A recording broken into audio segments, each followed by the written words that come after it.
Bonsoir professionnels de santé. Je suis Elisa Marceau, chirurgien dentiste, naturopathe, formatrice spécialisée en nutrition fonctionnelle. Et je suis là pour vous montrer comment appliquer la nutrition fonctionnelle de A à Z pour transformer de vie, la vôtre et celle de vos patients. Vem comigo! Maintenant, mon troisième conseil, qui c'est la consommation de prébiotiques. Prébiotiques, synonyme fibre. Alors, cette histoire de prébiotiques a commencé, ce nom prébiotique, avant c'était fibre. Ce nom prébiotique, il a été créé en 1995. C'est pas aussi vieux, ça. Forme indigeste des fibres. Ça veut dire, ne participe pas de notre digestion, qu'on va trouver dans certains, mais pas tous fruits, légumes et féculents. Ils agissent comme une source de nourriture pour les bonnes bactéries. Ça, vous le savez, tout ça. Tous les prébiotiques sont des fibres, mais pas tous les fibres sont des prébiotiques. Voilà. Une fibre, en tant que prébiotique, doit répondre aux critères suivants. Résister à la digestion, évidemment, et à l'absorption de l'tractus gastro-intestinal, parce qu'elle doit rester dans le côlon, dans notre intestin, est fermenté par les microbiotes intestinales. Et là, le microflore intestinal, c'est une microflore de bactéries fermenticibles. Ce n'est pas toutes les bactéries qui vont fermenter. Si vous n'avez pas suffisamment, on a un problème. Si vous avez beaucoup, vous avez un problème aussi. Vous pouvez voir, par exemple, une microflore intestinale fermenticible où il ne fallait pas du tout avoir, qui c'est au niveau du duodénum. Et là, vous aurez un SIBO. Et ce n'est pas du tout le lieu d'avoir une grosse, énorme quantité de bactéries. Ce n'est pas du tout au duodénum. Ni au l'intestin grêle, d'ailleurs. L'intestin grêle, c'est au niveau du côlon. Et une superpopulation bactérienne au niveau de l'intestin grêle, on a un problème. Donc, est fermenté, il stimule sélectivement la croissance ou l'activité des bonnes bactéries intestinales. Aujourd'hui, on est en train de changer la vision des fibres. Il y avait une approche physiologique qui a la tendance de définir les fibres sur la base soluble, insoluble et la base de qu'est-ce qu'elle fait sur la base de la physiologie. Et il y a une approche qu'on dit approche analytique. À partir de 2001, l'Institut de médecine, Institute of Medicine, a élaboré ces définitions par rapport aux approches analytiques. Approche analytique, ça veut dire quoi? C'est pour déterminer ce qui est ou n'est pas considéré comme une fibre, pour inscrire ces fibres-là dans les étiquettes des aliments. D'accord? Qu'est-ce que c'est fibre, qu'est-ce qui n'est pas fibre? Jusqu'aujourd'hui, il y a cette approche physiologique et soluble et non soluble. Le problème, c'est que ce n'est pas aussi simple. Je vais vous montrer là. Et donc, aujourd'hui, on est plutôt dans cette démarche qu'on appelle approche analytique. 2001 par l'IOM, où on va fibres alimentaires. Regardez, parce que la différence, c'est compliqué. Aujourd'hui, on a cette proposition. C'est nouveau, ça, de classifier les fibres en fibres alimentaires et fibres fonctionnelles. Fibres alimentaires et fibres fonctionnelles. Vous avez l'habitude des fibres solubles, fibres insolubles. Donc, ça, c'est un nouveau concept où les fibres alimentaires, tous les deux, sont non digestibles. Mais les fibres alimentaires, elles sont intactes dans les plantes, dans l'aliment. En tant que les fibres fonctionnelles sont des glucides isolés, qui sont tous les deux bénéfiques chez l'homme. Donc, ça, c'est hyper nouveau. On va classifier les fibres, pas selon leur solubilité. Et je vais vous montrer pourquoi.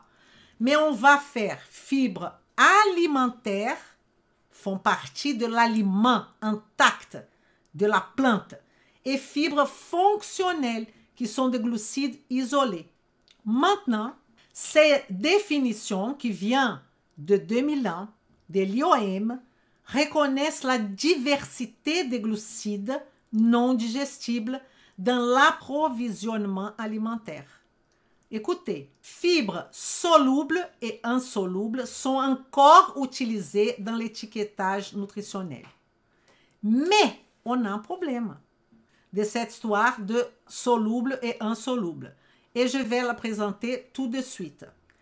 Qu'est-ce qu'on va dire? Fibres solubles. Ça veut dire, ces fibres-là, qui sont considérées comme solubles, elles ont des avantages sur les lipides sériques. Elles sont connues, les fibres solubles, comme étant des fibres qui vont, par exemple, baisser le cholestérol. Fibres solubles. Ces fibres solubles, elles ont, parce que je vous ai dit, les prébiotiques aussi vont nourrir les probiotiques, mais qu'est-ce qu'ils vont apporter en tant que prébiotiques? Les fibres solubles nous montrent des avantages sur les lipides sériques, lipides qui sont dans notre circulation sanguine. Donc, par exemple, baisser les LDL. Et les fibres insolubles seront pour les transits. On dit que les fibres insolubles sont associées à des avantages d'augmentation de la masse fécale. Exactement, pour permettre la défécation, faciliter la défécation. Exactement, pour faciliter le transit. On est d'accord. Soluble, fonction plutôt au niveau lipidique. Insoluble, elles vont participer de l'augmentation de la masse fécale, n'est-ce pas? Et là, on a un problème. C'est qu'on fait des généralisations comme ça, mais il y a un mais. Je vous montre deux fibres absolument solubles. Amidon résistant et inuline sont des fibres solubles. Et ces fibres solubles, amidon résistant, il y a déjà, amidon résistant, c'est une forme d'amidon qui n'est pas digéré au niveau de l'intestin grêle et il va rester intact, n'est-ce pas? Et là, il va constituer une forme de fibre alimentaire. C'est ça le but du jeu. Augmentation du péristaltisme. Mais écoutez-moi, écoutez-moi. On met tous les fibres solubles comme avantage de lipides. Et là, vous n'allez pas savoir quoi dire à votre patient de manger si vous ne connaissez pas le détail. On a d'amidon résistant type 2, type 1, type 3. Ça, par exemple, la banane verte, c'est amidon type 2. Pomme de terre crue, amidon type 2. Maïs, amidon type 2. Graines légumineuses, amidon résistant type 1. Tout ça, il va falloir savoir. Et la pomme de terre, elle peut être amidon résistant type 2, comme c'est le cas, ou amidon résistant type 3, où on aura rétrogradation. Ça veut dire l'amylose, l'aliment est cuit, puis refroidi. C'est le cas de la pomme de terre froide qu'on utilise dans la salade, n'est-ce pas, les bêta-glucanes. Et donc, ces amidons résistants et l'inuline sont des polysaccharides, sucres polysaccharides, produits naturellement par plusieurs types de plantes. Par exemple, l'ail qui est là. Elles appartiennent à un groupe de fibres qui font partie des fructanes. L'ail fait partie des fructanes. Si mon patient a un syndrome du côlon irritable, probablement, pour sa dysbiose, je ne peux pas donner de l'ail. C'est pour ça que tout est compliqué. Donc, parce que là, ce sont des fosses et ça fait partie de FODMAPs. Mais ce que je voudrais vous dire, c'est rien de ça. C'est que les fibres solubles sont normalement des avantages de baisser le cholestérol. Sauf que amidon résistant et inuline ne baissent pas le cholestérol sanguin. Vous voyez? Je vais vous donner d'autres exemples de sources de fibres solubles, l'avoine et le psyllium. Les aliments les plus couramment consommés sont pauvres en fibres alimentaires. Les aliments les plus couramment consommés sont pauvres en fibres alimentaires. Généralement, les portions alimentaires contiennent de 1 à 3 grammes de fibres par portion. On a besoin à peu près de 25. L'étiquette de la valeur nutritive est basée sur 25 grammes de fibres recommandées par jour pour un régime de 2000 calories. Donc, quand vous allez, la première chose que je vous ai dit, c'est d'analyser le microbiote de votre client. Vous allez analyser par l'alimentation. Est-ce que cette personne mange des amidons résistants? Est-ce qu'il mange du psion? Est-ce qu'ils ont... Non, et il est constipé. Pourquoi vous allez commencer par des nutriments chers et tout ça? Vous commencez par l'alimentation. Et là, je vais vous montrer la complexité de cette histoire de fibres. Donc, nous avons, je vous ai dit, des fibres alimentaires, des fibres fonctionnelles. Et ici, on a toute la liste. Fibres alimentaires, lignine, cellulose, bêta-glucane, gomme, amidon. Mais cet amidon-là, il peut être dans la liste des fibres alimentaires, amidon résistants, et par exemple, bêta-glucane, qui est ici comme fibre alimentaire, est aussi une fibre fermenticible. Parce qu'elles vont, quoi? Une fois que la bactérie va prendre ça, elle va fermenter. D'accord? L'inuline, vous voyez que l'inuline, elle est ici. Bêta-glucane se répète là. C'est hyper compliqué tout ça. Lignine, inuline est fibre fermenticible et fibre non visqueuse. Alors, vous voyez ici, fibre visqueuse, pectine, bêta-glucane, gomme de guar. Tout ça sont des fibres visqueuses, sont celles qui ont des propriétés gélifiantes dans le tractus gastro-intestinal. Et les fibres fermenticibles, elles peuvent être métabolisées par les bactéries coliques. Et les fibres solubles, en général, ces fibres-là dites solubles, elles sont fermenticibles, fermentées aussi. Ils peuvent être métabolisés par, vous voyez là, bêta-glucane. Donc, c'est une fibre soluble et fermenticible. Mais toutes les fibres solubles vont baisser tout ce qui est paramètres lipidiques? Non, je viens de vous montrer. Les amidons résistants? Non. Est-ce que toutes les fibres insolubles vont promouvoir? Il y a des fibres solubles qui vont participer aussi, comme le psyllium, de la augmentation de la masse fécale. Donc, on a fibres fermenticibles et visqueuses ensemble. Et là, le dernier cri, c'est fibres alimentaires et fibres fonctionnelles. Ces fibres alimentaires, amidon, gomme, bêta-glucane, elles sont intrinsèques aux végétaux. Quand on regarde fonctionnel, polydestrose, c'est une molécule qui ne fait pas parfois partie de la plante. Amidon résistant isolé, dextrine, vous comprenez? Là, c'est clair, je sais. Et là, c'est le top. Quels sont les avantages pour la santé des fibres? Ça va aider dans le processus de santé cardiovasculaire.